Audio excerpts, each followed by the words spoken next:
There are voices that become part of your soul without you even realizing it. They slip into your morning routines, your evening prayers, your moments of doubt when you need something to hold on to. Guy Penrod had one of those voices, the kind that didn't just fill concert halls but filled the quiet spaces in people's hearts where fear lives and hope tries to take root. But then something strange happened. The voice that had been everywhere, that had been as reliable as Sunday morning itself, simply disappeared. No dramatic exit, no farewell tour. Just silence where there had once been song. What happens when someone who has given everything to their craft decides to walk away from it all? What kind of weight does a person carry that makes the stage, the applause, the affirmation of millions feel suddenly too heavy to bear? These aren't questions about fame or success. They're questions about the human cost of being the person everyone else needs you to be. For years, the world wondered. Social media lit up with theories. Some said illness had stolen his strength. Others whispered about scandal or financial ruin, or a crisis of faith so profound it couldn't be spoken aloud. But rumors are just stories we tell ourselves when we can't handle not knowing, and the truth, when it finally emerged, wasn't anything the world had imagined. Angie Clark knew her husband before the world claimed him. She watched him rise from a boy who sang because he loved it to a man who sang because millions needed him to. She stood beside him through 14 years with the Gaither Vocal Band, through the births of 8 children, through the impossible mathematics of being everywhere for everyone except the people in his own home. She saw what the spotlights did to him, how they illuminated him for the world while casting shadows on the parts of his life that actually mattered. And when he finally made the choice that shocked everyone who thought they knew him, she was the only one who truly understood why. This isn't a story about a fall from grace or a retreat into obscurity. It's something far more radical than that. It's about a man who had everything the world tells us to want and chose to walk away from it, not because he had to, but because he finally understood what he'd been missing while he was busy being what everyone else needed. It's about the courage it takes to disappoint people who love you, so you can finally become who you actually are. And it's about a woman who loved him enough to let him find that path, even when it meant sharing him less with the world and more with the life they'd built in the spaces between performances. Guy Penrod grew up in Abilene, Texas, where music wasn't entertainment, it was oxygen. Sundays meant church, and church meant voices rising together in harmonies passed down through generations. His childhood was steeped in hymns and gospel standards, in music that didn't just sound good but meant something. But Guy wasn't just born into music, he was born with a gift, the kind of voice that made people stop mid-conversation and turn toward the sound. When Guy Penrod sang, people felt seen, understood, acknowledged as sacred. That's not a skill you learn. That's a calling you either answer or run from. He answered it. Through young adulthood, Guy pursued music with dedication that looked like obsession from the outside, but felt like purpose from within. By the time the Gaither Vocal Band came calling, he was ready to transform what they could be. 14 years with the Gaither Vocal Band. In those years, Guy didn't just perform, he became a fixture in the spiritual lives of people he would never meet. His voice reached small rural churches and massive arenas, car radios and living rooms. He sang at weddings and funerals, at celebration and desperate grief, and his voice always carried exactly what was needed. The awards came. The sold-out shows, the respect of his peers. But Guy understood the awards weren't the point. The point was the woman in the third row crying because this song played at her daughter's funeral. The point was the young man in the back who left with something stirring in his chest that felt like hope. The point was reminding people they weren't alone. That kind of ministry demands everything you have. It requires showing up night after night, and pouring yourself out for strangers who need you to be strong when they can't be. And for 14 years, Guy Penrod did exactly that, giving until he'd forgotten what it felt like to be on the receiving end of grace.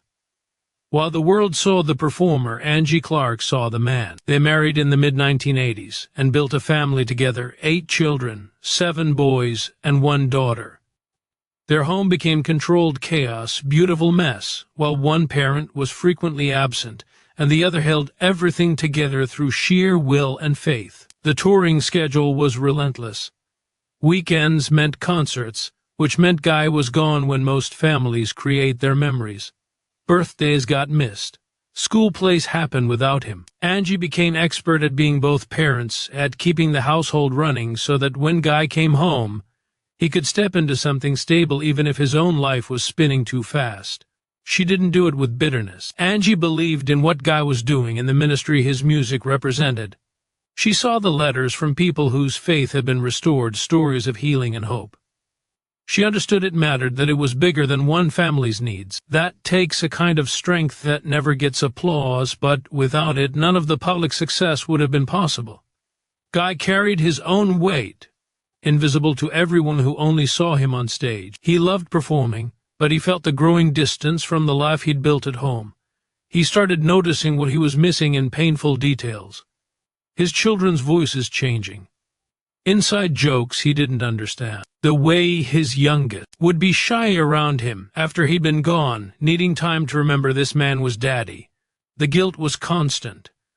How do you balance a calling that feels divine with responsibilities that feel equally sacred? Guy tried to be fully present on stage and at home, but you can't be in two places at once.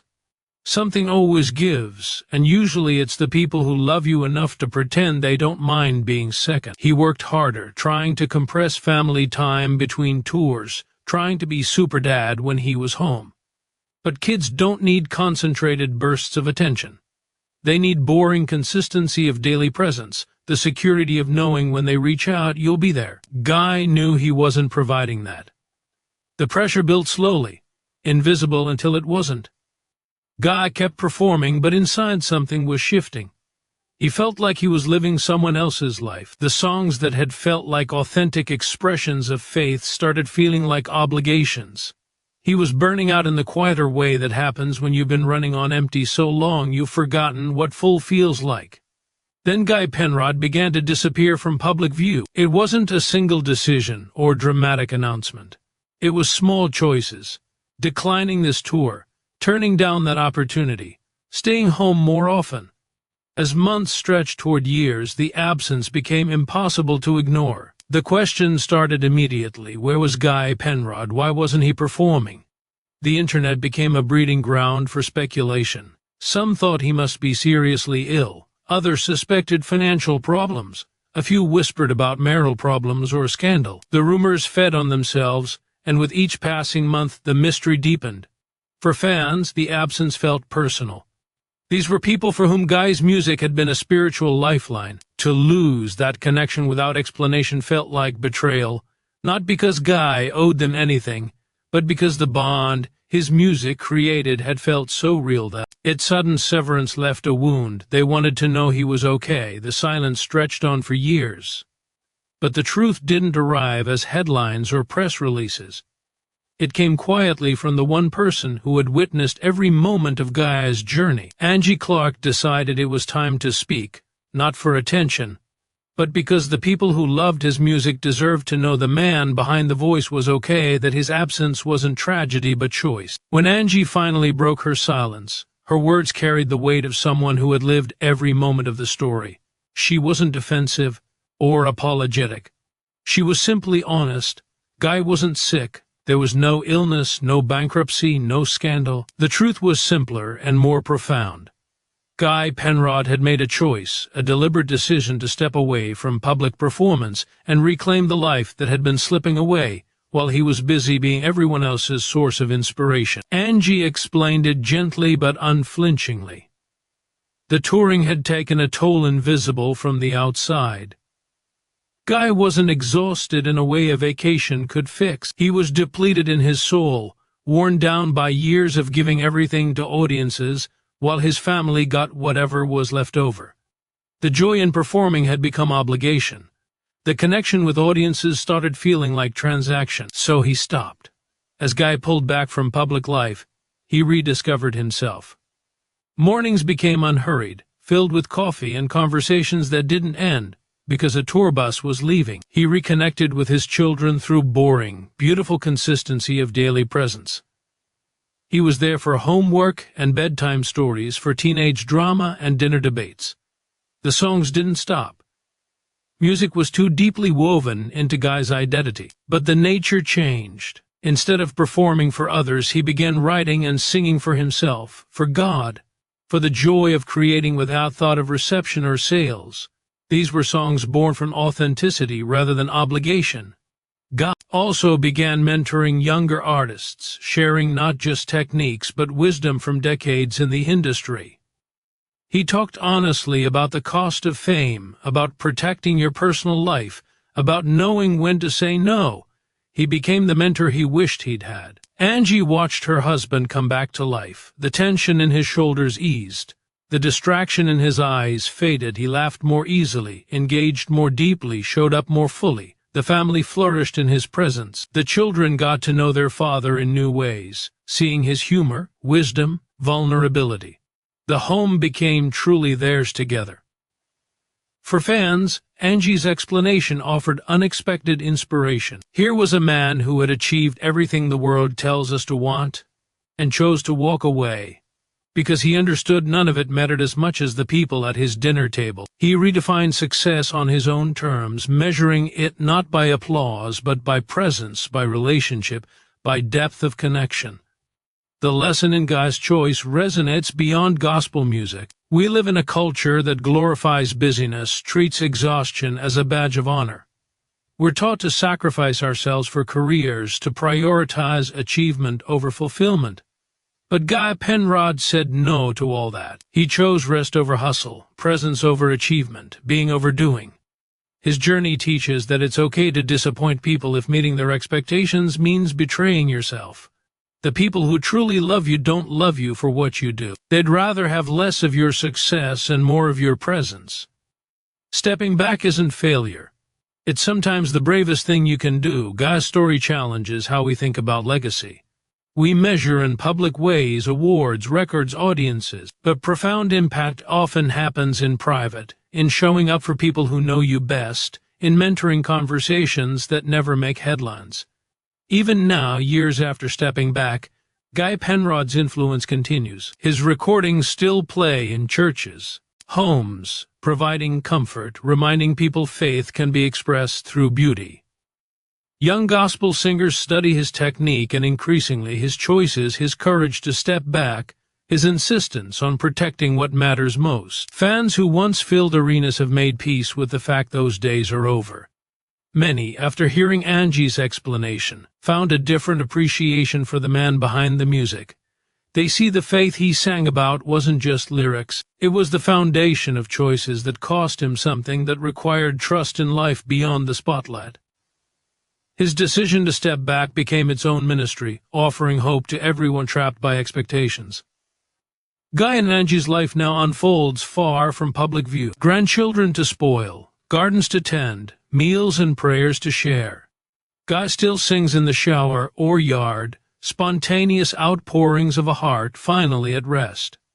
He writes songs when inspiration strikes, not on deadline, and some will never be heard outside his family. This chapter doesn't have the drama of performing years. No standing ovations or exotic tours. But it has sustainability, authenticity, wholeness. Guy has found a way to be fully himself. He's a husband and father first now, a mentor, a man of faith who doesn't have to perform his devotion because he's living it. Guy misses aspects of performing, the energy of audiences, the satisfaction of touching hearts. But he doesn't regret the choice. He's traded one kind of impact for another. And while less visible, it feels more true to who he is. He's stopped trying to be everything to everyone and embraced being what his family needs, what his soul needs. Angie watches with gratitude. She never demanded Guy choose between career and family. She never issued ultimatums. But she'd hoped someday he would find his way back. Now she sees the man she married more clearly than in decades, and their marriage feels richer than when his attention was divided. The story isn't a fairy tale. They still have struggles, still face normal challenges. But they face them together now, truly together in a way they couldn't when Guy was always half gone.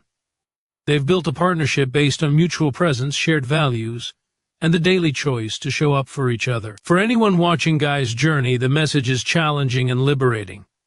You're not obligated to keep being who you've always been. You're allowed to change, to evolve, to prioritize differently.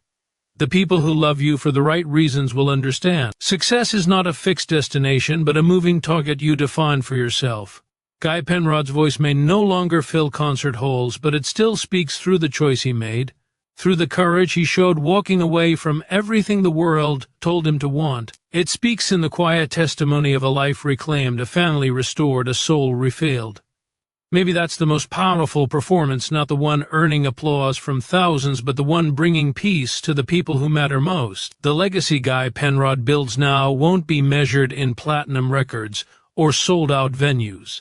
It will be measured in his children's faith, shaped by a father who finally had time to walk beside them, in wisdom passed to young artists, in a marriage that survived fame's pressure and found new life in obscurity's freedom. The example he set for anyone torn between what the world expects and what their soul needs. Guy Penrod's journey from stadium stages to quiet mornings isn't a tragedy. It's an invitation to consider what you might be sacrificing for success, and whether that sacrifice is necessary. It's a reminder that the most important audiences are at your dinner table, not in auditoriums.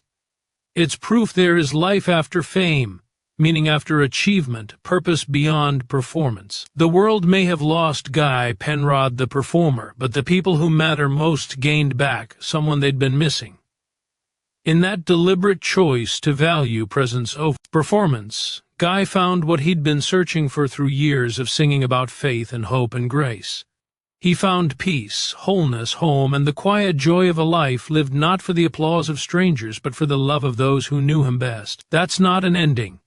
That's a beginning, still unfolding one remarkable, extraordinary day at a time. Guy Penrod's story isn't just about one man's journey from the spotlight to the sanctuary of home. It's a mirror being held up to every single person watching this right now, asking you the same question Guy had to answer: what are you sacrificing that you can't get back? And is it worth what you're gaining? Because here's the truth that nobody wants to hear, but everyone needs to understand. The applause fades. The recognition becomes hollow. The achievements that once felt so important start to feel like anchors weighing you down instead of wings lifting you up. But the people who love you, the moments that actually matter, the peace that comes from living authentically instead of performatively, those things only grow more valuable with time. Guy made a choice that society told him was wrong, that his industry said was career suicide, that thousands of fans initially couldn't understand. And yet, in walking away for everything the world valued, he found everything his soul needed. If his story has stirred something in you, if you felt that same tension between what you're doing and who you want to be, don't just watch this video and move on. Take a moment right now and reflect.